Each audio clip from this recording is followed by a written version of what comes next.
There's a game being played all around you right now. You were entered into it the moment you were born, and you can't quit. There's no rulebook, yet everyone knows, on some primal level, how to keep score. This is the great social game, and the prize is status. Status isn't just about money or fame. It's about respect, admiration, and your position in the invisible hierarchy of every room you walk into. It dictates who listens when you speak, who gets the better opportunities, and who is ignored. Every choice you make, the clothes you wear, the way you speak, the things you post online, is a move in this game. You are constantly sending signals about your place in the tribe. Most people play this game unconsciously, driven by instincts they don't understand. Today, we're going to do what no one else does. We're going to read the unwritten rules of social status out loud. This is the first and most fundamental rule. Humans don't desire wealth, power, or fame in a vacuum. We desire more of it than the people around us. Our brains are not wired to appreciate absolute measures. They are wired for relentless social comparison. You could be earning a fantastic salary, but if you find out the colleague you think is less competent got a bigger raise, your satisfaction will instantly evaporate. That pay raise can actually make you feel worse. Why? Because it's not the number that matters.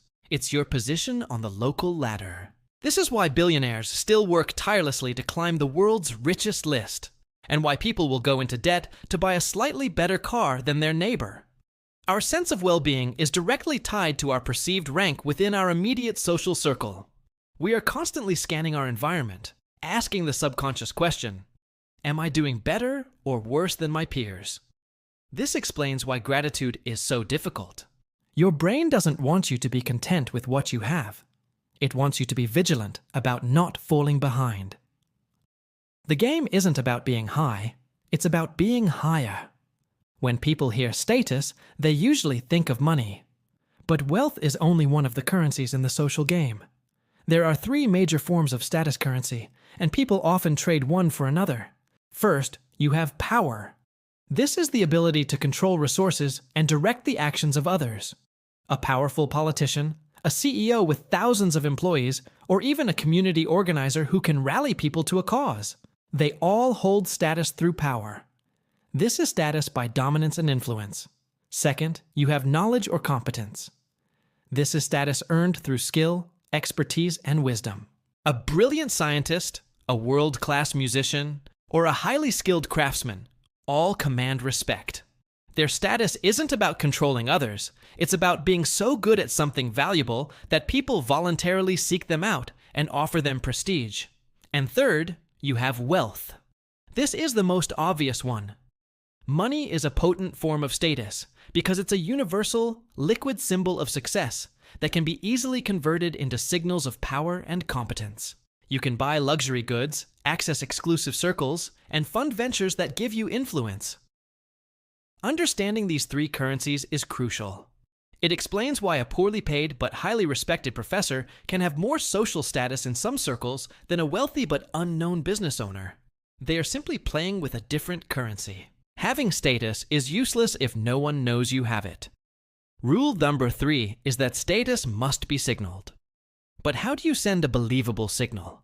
Through what biologists call costly signaling. A signal is only credible if it's hard to fake. A peacock's massive tail is a costly signal to potential mates. It's heavy, conspicuous, and makes it harder to escape predators.